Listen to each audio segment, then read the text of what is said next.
Hi, this is the grade 10 standard lesson. This is this was the question that was on the assess prep task I asked you to do yesterday. So if you've done it, you'll have seen it before. If not, go and do it. Go and catch up on it.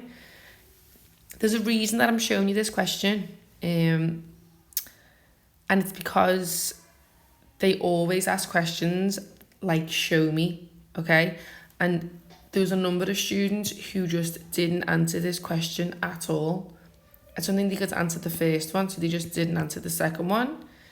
So the reason I'm doing this is because I want to just show you when they give you a question like this, if you can't answer the first question and then it says hence, that means that you can just use the information for the second question. So instead of losing all 6 marks, you don't have to, because that's 6E, you should have been able to answer that question. Okay, so the first question, I'll answer them both anyway, so give it a go. Let me just get all this off. Right, so the first question says that so it's talking about the crown, the golden crown question, and it says that it makes 2 isosceles triangles.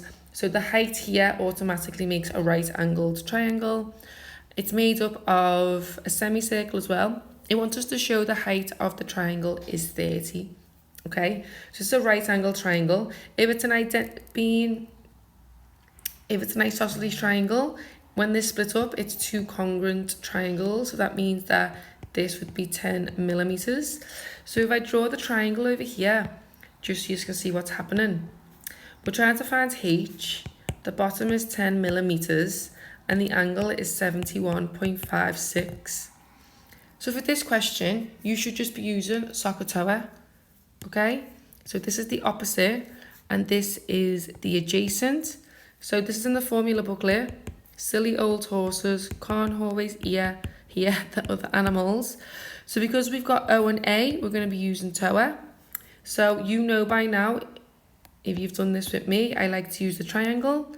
So tan is attached to the angle, which is 71.56.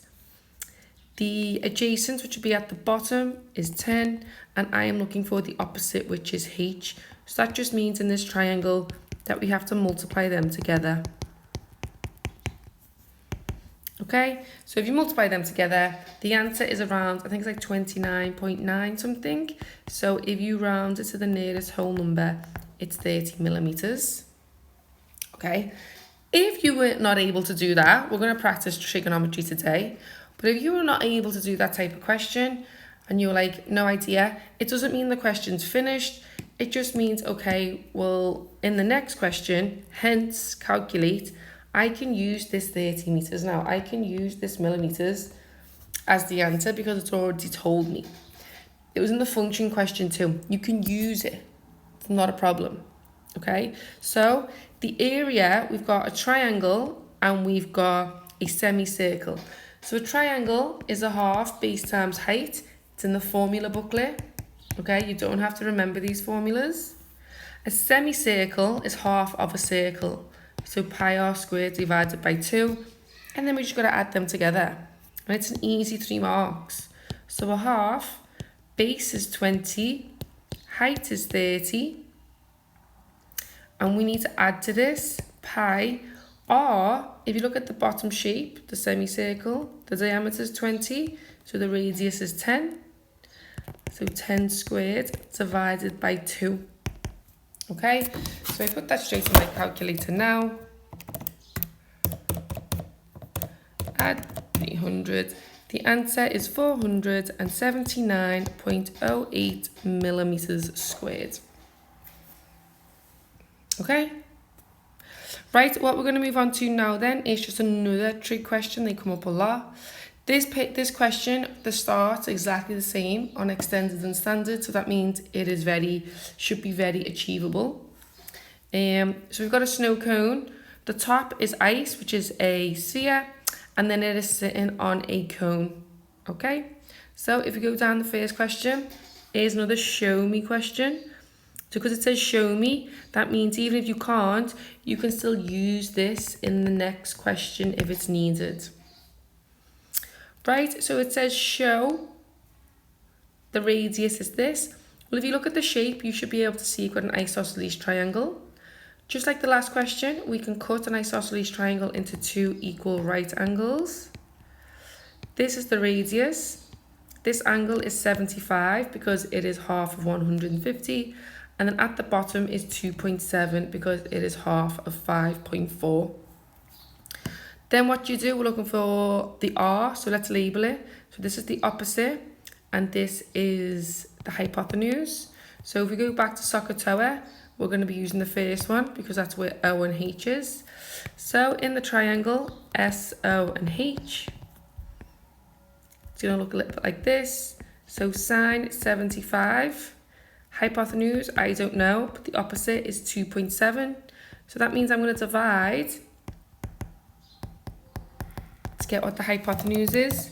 So 7.5 divided by sine 75 is going to give me 2.61 to 1 decimal place. What have I done wrong there? I've done something wrong. Oh, I've done times. My mistake, sorry. 2.7 divided by sine 75. That is not right. I wrote it wrong in my calculator. It is 2.795, which is 2.80 to three significant figures. Okay, so that's what we're going to practice today. If you couldn't do that question, however, you can still use this in the next question.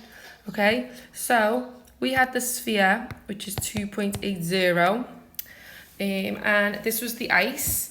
The ice is now melted inside the cone, and we have to work out what the height is.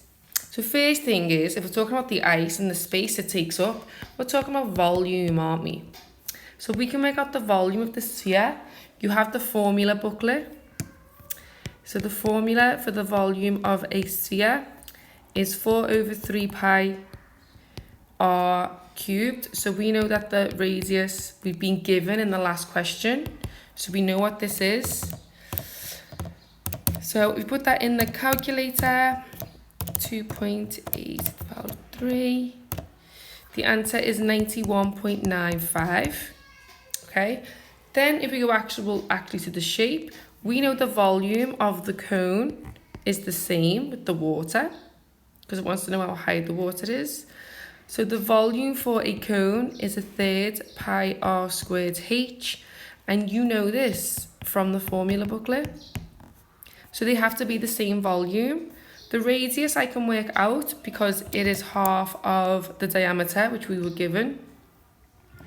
So we divide that by 2, we get the radius is 2.86.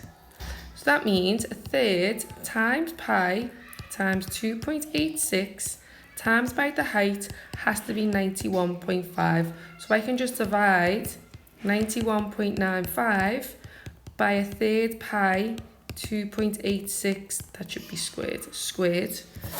So if I do that, 91.95 divided by 1/3 pi times 2.86 squared. Again, I put the wrong thing in. And the answer we get is 10.73. Right, one more question we'll look at is this question here. This was on both papers. The extenders were slightly different, but in this question, it's talking about a skier going down a ramp, and it wants us to work out the distance that the skier actually goes from the base of the ramp to the end. So D is here. This is a right angled triangle. This is the opposite. This is the hypotenuse. So we're going to be using, again, the first one. So if we substitute what we know in, we should have sine 40 is the angle. The opposite is 25, and we're looking for the hypotenuse. So we just have to divide in this question, and that will tell you what that is. So if I do that now, it's 38.89, and it doesn't give meters. Right, what you need to go and do then is you are going to go and do the standard ones. You are going to go and practice some soccer tower for me on Transom and upload it